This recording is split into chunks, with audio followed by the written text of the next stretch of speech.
What's up, guys? I'm Chris Honthy. Welcome back to my channel.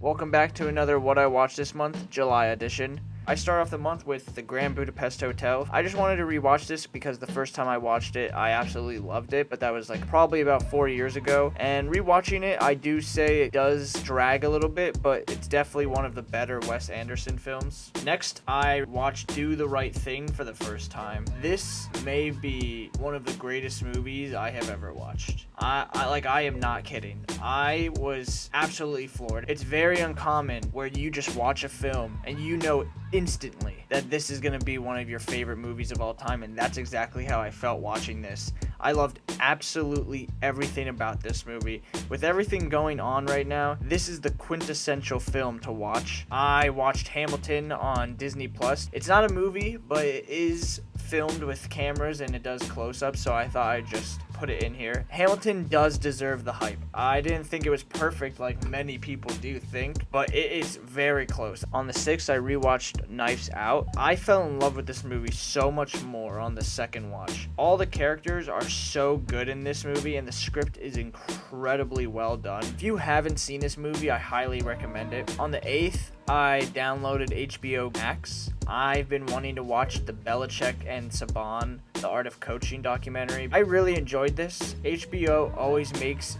very well made documentaries, especially sports related ones, so this has been on my radar since it released. Honestly think they could have extended this and added more to it. I have no nitpicks. It's just good for what it is and I recommend it for any football fan. Next, on HBO Max, I watched Insomnia. Didn't truly blow me away on the first watch. I enjoyed this though. It was a slow descent into madness that made me feel like I was going through it too.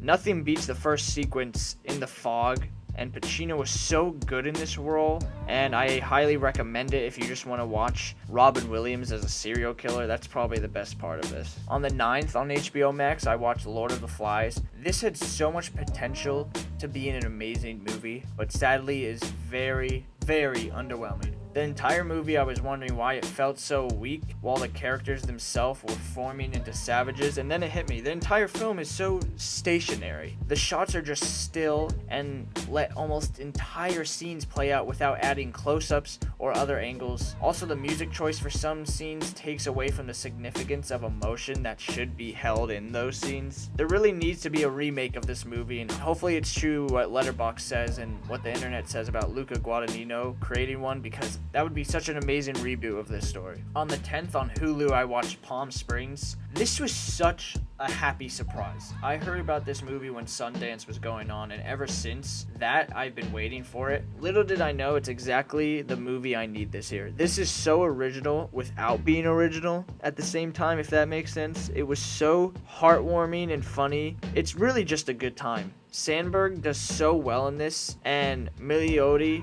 crushes it. And J.K. Simmons is just the icing on the cake in this movie. I have many unanswered questions, but do they really need to be answered? That same night, I bought First Cow on demand. Ever since my friend almost shit himself when I said this movie was coming out, shout out Lewis, I've been super intrigued to watch it, and I'm not going to lie, this exceeded my expectations. This movie is a true showcase of the American frontier, the will to create something, and the story of a true bond through partnership and brotherhood. It was so well paced and subtle, yet unique and intriguing at the exact same time. This shouldn't have worked, and this shouldn't have caught my attention as much as it did. There was rarely a score in this movie, but when there was, it was a tune that perfectly captured the sense of the film. This gave me a Ghost Story vibes without being anywhere close to what that movie was about. And if you're an A24 fan, I highly recommend that you watch this. On the 11th, I rented The Outpost on demand. So the moment this film started, it lacked my interest immediately. The entire first hour suffers from the director's use of harsh cut to blacks and lackluster writing to build up each and every character in this movie. I like that he wanted us to care for everyone individually, but it could have been done in about 20 minutes instead of a freaking hour.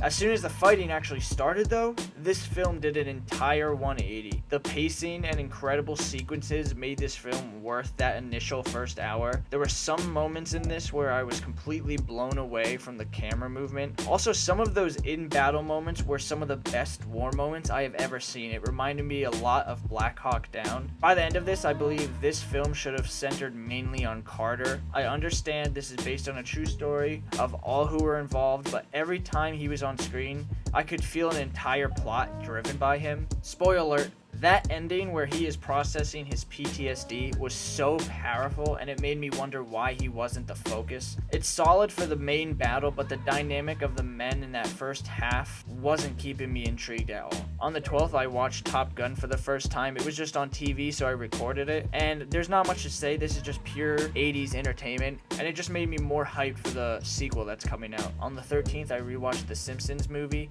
This is not as good as I remember as a kid. Like, I thought this was a 5-star movie growing up, but rewatching this after not watching it for almost 10 years, this movie is honestly somewhat tasteless and it's very outdated, but I still very much enjoy it, even though I'm not even the biggest Simpsons fan. The same night, I watched Arctic on Hulu, and I thought the acting was superb in this movie by Mads Mikkelsen, but the direction wasn't engaging enough for me to fully comprehend what was going on. I honestly was on my phone for a lot of it because it was not intriguing to me. The next day, I watched Midnight in Paris for the first time on Amazon Prime. I can't put my finger on it, but this was something really special to me, and I enjoyed every minute of it. The same night, I watched Showbiz Kids on HBO Max. This was very disappointing because the story was perfectly told in just 20 minutes. It was just dragged on for no reason at all. On the 15th, I rewatched Climax on Amazon Prime. So I only rewatched this because I was making my top 10 A24 list, and if you want to know my opinion on this movie, just go watch that. On the 16th, I watched Green Room for the first time on Amazon Prime.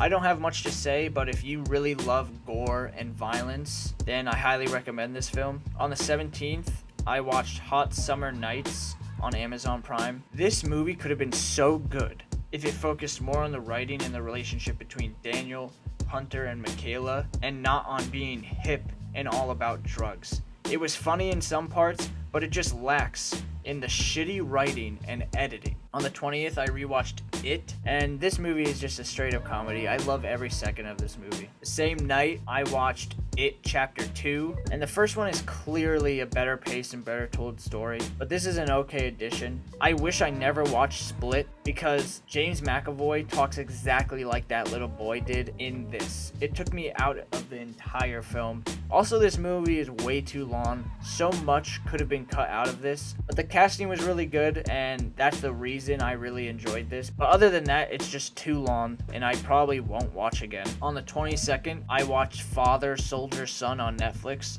This documentary was so beautiful, and it's such an intimate story of the struggles of war and loss. It's sad to know that this isn't getting the recognition it deserves due to the world we live in right now. It's such a great portrait of one family struggling, and I highly recommend it if you have Netflix. It is truly a gut punch, and it just left me breathless. On the 24th, I rewatched Scott Pilgrim vs. the World on Netflix. I'm gonna say it. This is my favorite movie of all time. On the 25th, I rewatched Tag just on cable, and I think this is a genuinely good comedy, but it completely throws you off by the ending. If you've seen it, you know what I mean. On the 26th, I rewatched Shazam on HBO Max. This is just a feel-good movie. I got nothing else to say about it. That same night, I watched The Wolf Pack on Amazon Prime. This scared the absolute hell out of me because I relate so much to these guys. I just was scrolling and past this film and clicked on it out of a whim, and I'm kind of speechless. The story of these brothers is absolutely horrifying and sad, but also uplifting and enlightening at the exact same time. I can't believe all these years I've seen this poster and I just thought it was a Reservoir Dogs B-movie. I loved this documentary, and it really hit home for me. I'll be thinking about this one for a really long time. On the 28th, I watched Meru. I don't know why I love climbing documentaries so much. They truly give me this pit of anxiety in my stomach, but also this huge thrill. It's a great story. It's a little choppy in the middle, but like, come on, you can't deny how strong these guys are. On the 29th, I rewatched The Fighter. This movie's so freaking good. I got nothing else to say about it. The same night, on the 29th, I watched the documentary The Weight of Gold on HBO Max. When this first started off, I kind of just sat back and was like, oh, boo-hoo, you're Olympians though, cry me a river. But that's the entire point of this documentary, is to show you that depression is real no matter who you are. I'm glad they made this. It's very well paced, and the athletes they have on are very open about what they've been through. You never just sit back and think about what they do when it's all over, and this is a perfect little peek inside. That was my month of July. If you guys liked this, please give it a thumbs up, and please subscribe, because I'm going to keep making more and more movie videos. I would love to hear what you guys think about some of these movies. If you haven't seen some of them, please go watch them and let me know what you guys